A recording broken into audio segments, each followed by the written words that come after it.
আসসালামু আলাইকুম, welcome back আরফাস English classroom. প্রিয় শিক্ষার্থীরা, আজকে আমরা খুবই গুরুত্বপূর্ণ কিছু প্রিপজিশন নিয়ে আলোচনা করব। তোমরা জানো যে এই পার্টটি গ্রামারের খুবই গুরুত্বপূর্ণ একটি পার্ট, যেটা সব পরীক্ষাতে এসে থাকে। সো আমরা আজকে মোস্ট ইম্পর্টেন্ট, যেগুলো প্রায় ঘুরে ফিরে আসছে, এই ধরনের কিছু প্রিপজিশনের আমরা ব্যবহার দেখব। আশা করছি ক্লাসটি তোমাদের অনেকটাই হেল্পফুল হবে, যেহেতু তোমাদের পরীক্ষা শুরু হয়ে যাবে কিছুদিন পরে। খুব ভালো করে এই প্রিপজিশনগুলো সহজ করে মনে রাখবে, তাহলে পরীক্ষাতে তোমরা একটা কিন্তু ভালো মার্ক কাউন্ট করতে পারবে। সো আমি রিকোয়েস্ট করব, যারা আমার চ্যানেল একেবারে নতুন, অবশ্যই চ্যানেলটি সাবস্ক্রাইব করবে। আর অলরেডি যারা সাবস্ক্রাইব করেছো, তারা যদি আবার করো তাহলে কিন্তু আনসাবস্ক্রাইব হয়ে যাবে, মানে সেটা বাতিল হয়ে যাবে। তাই যারা অলরেডি করেছো তাদের কোনো প্রয়োজন নেই, বাট যারা একেবারে নতুন তারা করতে পারো তোমাদের শেখার সুবিধার্থে। চলো আমরা আর কথা বাড়াবো না, দেখে নিই যে আমাদের পরীক্ষায় আসার মতো গুরুত্বপূর্ণ কিছু যে প্রিপজিশন আছে সেগুলো কি কি। ফার্স্টে তোমরা দেখতে পাচ্ছ অ্যাট এবং ইন। মূলত অ্যাট এবং ইন কোথায় বসে? বড় স্থান বা সময়ের পূর্বে ইন এবং ছোট স্থান বা সময়ের পূর্বে অ্যাট বসে।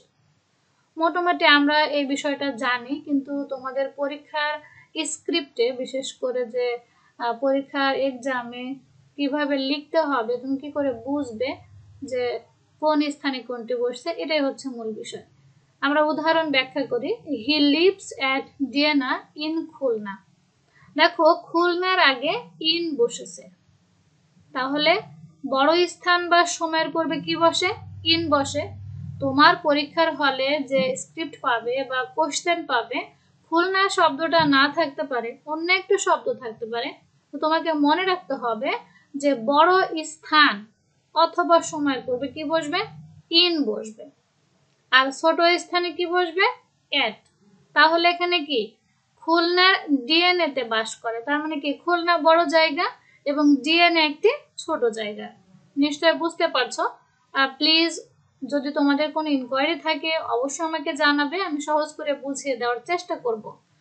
নেক্সট দেখো, he went there at 7 o'clock in evening.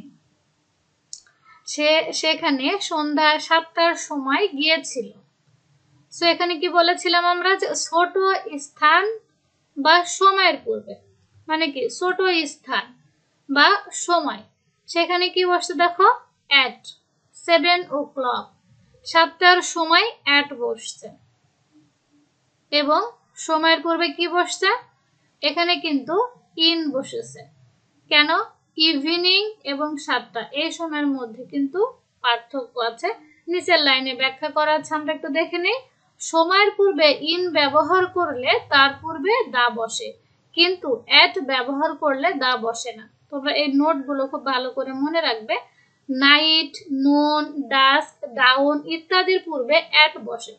তাহলে তোমরা কার কার পূর্বে অ্যাট বসাবে? নাইট, নুন, ডাস্ক এবং ডাউন, এগুলোর পূর্বে অ্যাট বসাবে। এরপরে মর্নিং, ইভিনিং, আফটারনুন ইত্যাদির পূর্বে ইন বসে। সো পুরো এখানে কি হয়েছে? ইন ইভিনিং, ইন বসেছে। আশা করছি অ্যাট এবং ইনের ব্যবহার বুঝতে পারছো। ইন, ইনটু, কোনো কিছুর ভিতরে অবস্থিত বা স্থিতিশীলতা বোঝালে ইন বসে, এবং ভিতরে প্রবেশ বা গতিশীলতা এবং রূপান্তরিত হওয়া বোঝালে কি বসে? ইনটু বসে। সো আমরা একটু ব্যাখ্যা করলাম, এবার দেখি। The students are in the room. ছাত্র ছাত্রীরা রুমের মধ্যে, তাহলে কোনো কিছুর ভিতরে, তাহলে কি হবে? ইন হবে। বা এখানে কি বোঝাচ্ছে? স্থিতিশীলতা বোঝাচ্ছে। দে ইন্টারেড ইনটু দ্য রুম। তারা রুমের মধ্যে প্রবেশ করেছিল, তাহলে প্রবেশ বোঝাতে কি হবে? ইনটু বসবে। এবং রূপান্তরিত অর্থে, তার মানে কি ওয়াটার চেঞ্জেস ইনটু ভ্যাপর, পানি বরফে পরিণত হয় বা বাষ্পে পরিণত হয়। এখানে হচ্ছে বাষ্প হবে, ভ্যাপর অর্থ বাষ্প। সেখানে রূপান্তর হচ্ছে, সেই ক্ষেত্রে কি বসছে? ইনটু বসছে। সো যেখানে অবস্থিত ভেতরে সেখানে ইন, এবং প্রবেশ অর্থে গতিশীলতা অর্থে হচ্ছে ইনটু, আবার রূপান্তরিত হওয়া অর্থেও ইনটু। অন, ইন, অ্যাট, দিন বা তারিখের পূর্বে অন, তাহলে কার কার পূর্বে? দিন এবং তারিখ। মাস বা বছরের পূর্বে ইন, এবং নির্দিষ্ট সময়ের পূর্বে অ্যাট বসে। আমরা উদাহরণের সাহায্যে দেখে নিই, তাহলে সহজে বুঝতে পারবে। I shall meet you at 5 o'clock on Sunday in January. আমি তোমার সঙ্গে জানুয়ারি মাসের রবিবারে 5টার সময় দেখা করব। তাহলে এখানে কি কি আসলো? অন কোথায় বসে? On Sunday. তাহলে আমরা প্রথমে পেলাম দিন এবং তারিখ, মানে রবিবার বলছে। এবং মাস বা বছর, এখানে কি আছে? মাস আছে, বছর থাকলে তোমরা ইন দিবা, জানুয়ারি। এরপরে বলেছিল কি, দেখো যে নির্দিষ্ট সময়, তারপরে কি বসবে? অ্যাট বসবে। সো কয়টার সময় দেখা করবে? 5টার সময়। একেবারে নির্দিষ্ট রাউন্ড ফিগার সময়ের, যে 5টার সময় দেখা করবে। সো এখানে এজন্য অ্যাট বসেছে। তাহলে কোন দিন তারিখের পূর্বে অন বসে, এবং মাস বছরের পূর্বে ইন বসে, আর যদি নির্দিষ্ট সময় হয় তার পূর্বে কি বসে? অ্যাট বসে। আফটার ইন, অতীতকালের ব্যাপক সময়। কোন কালের? অতীতকালের। অনেক সময় বোঝাতে আফটার। একটু খেয়াল করবে, অতীতকালের দুটোই কিন্তু ব্যাপক সময় হবে।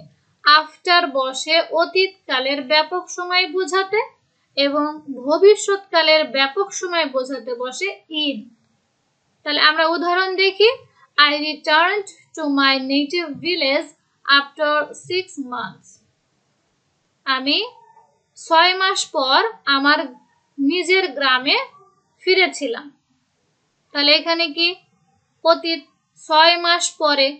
এই কারণে কি বসছে? ব্যাপক সময়ের পূর্বে আফটার বসছে। নিচের উদাহরণটা আমরা দেখি। We shall finish the work in a week. এক সপ্তাহের মধ্যে আমরা কাজটি শেষ করব। তাহলে কয় সপ্তাহের মধ্যে? এক সপ্তাহ। এবং এখানে কি বলেছিল যে ভবিষ্যৎকালের ব্যাপক সময় হলে ইন বসবে। আশা করছি তোমরা বুঝতে পারছো। ভিডিওটি বারবার পজ করে দেখবে। আমি আশা করছি এই নিয়মগুলো তোমরা খুব নখদর্পণে রাখবে, তাহলে কিন্তু ইনশাআল্লাহ পরীক্ষা এখান থেকে 100% কমন পাবে আশা করছি। নেক্সট আমরা দেখি ইন এবং উইদিন কোথায় বসে। ভবিষ্যৎকালে ব্যাপক সময়ে শেষ মুহূর্ত বোঝাতে। মনে রাখবে, ভবিষ্যৎকাল হতে হবে, ব্যাপক সময় হতে হবে, এবং কি হতে হবে? শেষ মুহূর্ত হতে হবে। আমাদের কিন্তু এটা বোঝার বিষয়, আমরা বুঝলেই কিন্তু পারবো। তাহলে সেই ক্ষেত্রে কি ইন, এবং সেই সময় উত্তীর্ণ হবার পূর্বে বোঝাতে উইদিন বসে। তাহলে আমরা দেখি উদাহরণটা। Mr Ahad will come in a month. এটা হচ্ছে মিস্টার আহাদ কি করবে? আসবে। কখন? এ মাসের শেষে। তাহলে আমরা দেখেছিলাম যে ভবিষ্যৎকালে সময়ের শেষ মুহূর্তে বোঝাতে ইন বসে, আর ওই সময়টা উত্তীর্ণ মানে শেষ হবার ঠিক পূর্ব মুহূর্তে বলতে উইদিন বসে।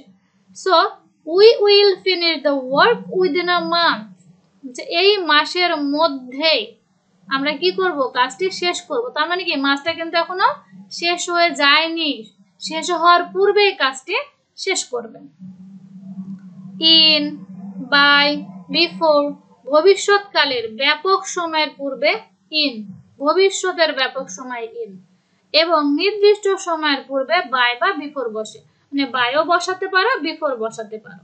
তাহলে দুটো জিনিস মাথায় রাখতে হবে, যে ভবিষ্যৎকালের ব্যাপক সময় থাকবে আর নির্দিষ্ট সময় থাকবে। আমরা উদাহরণ দেখে নিই। I shall have finished reading the book by or before 5 p.m. নির্দিষ্ট সময়। নিশ্চয় তোমরা এতগুলো উদাহরণ করে আসছো, নির্দিষ্ট সময় বুঝতে পারছো। আমরা প্রথমে দেখেছিলাম 7 o'clock, এরপরে দেখেছিলাম 5 o'clock, যেখানে ছিল। আবার বলছে 5 p.m.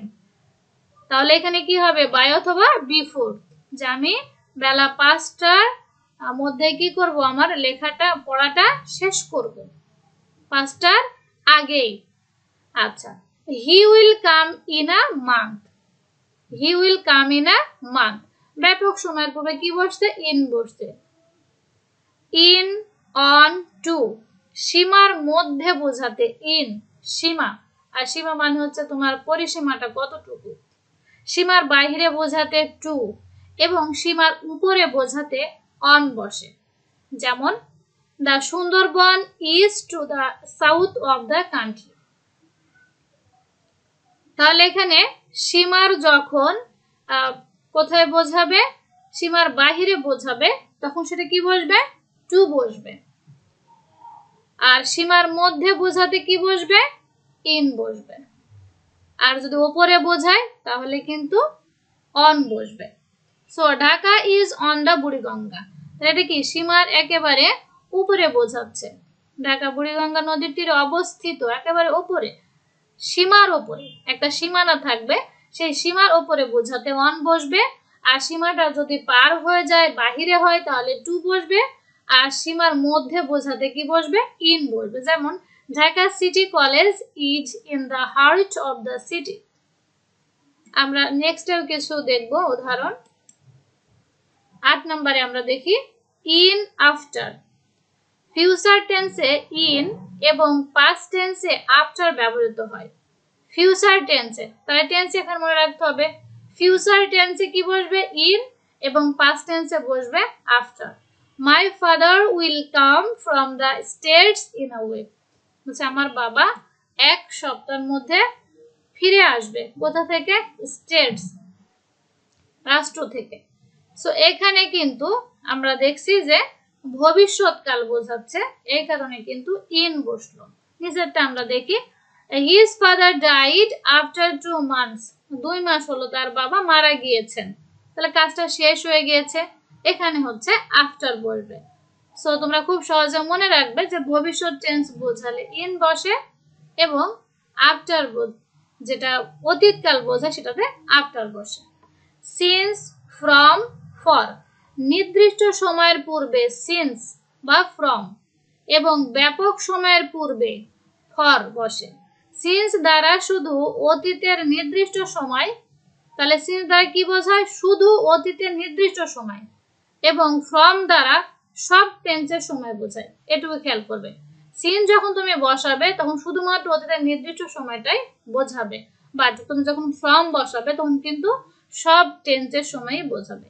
সিন্সের পূর্বে সর্বদা পারফেক্ট বা পারফেক্ট কন্টিনিউয়াস টেন্স বসে। আমরা একটু দেখে নিই। It has been raining since morning. It has been raining since morning.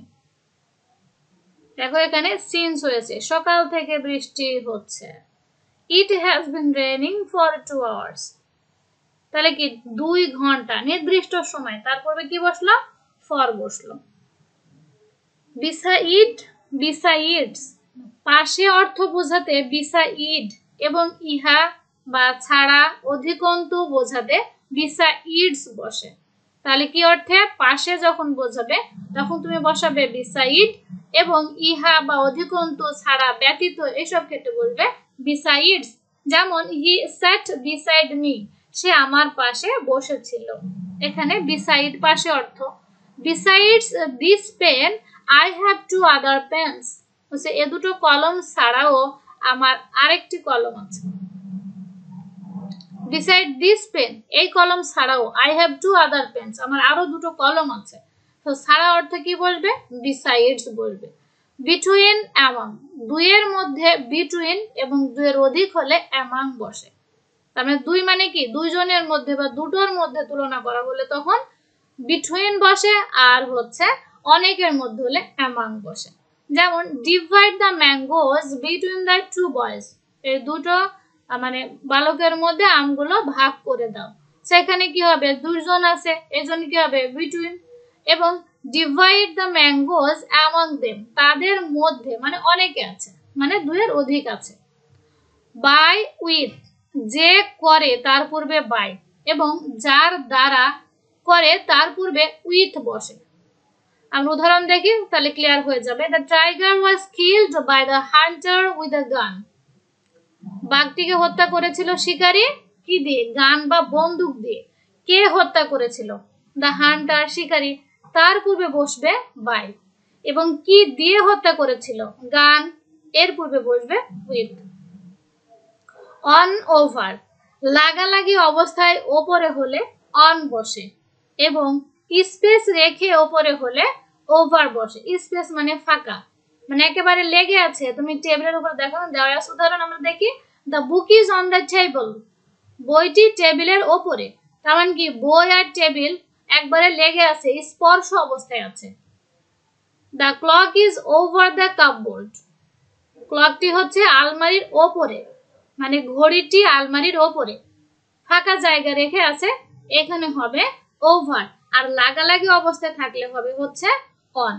আশা করছি যে প্রিপজিশন নিয়ে তোমাদের যে একটু কনফিউশন ছিল আর কিছুটা হলেও দূর হবে। তোমরা প্র্যাকটিস করবে, প্রতিদিন একটু একটু করে প্র্যাকটিস করবে, তাহলে অবশ্যই তোমরা এই বিষয়টা পারবে। আমি নেক্সটে তোমাদের হচ্ছে ওয়ার্ড অ্যান্ড ফ্রেজ যেটা আছে এই বিষয়টা নিয়ে ক্লাস নেব। আজকে এখানে শেষ করছি। সবাই ভালো থাকবে এবং সুস্থ থাকবে। আসসালামু আলাইকুম।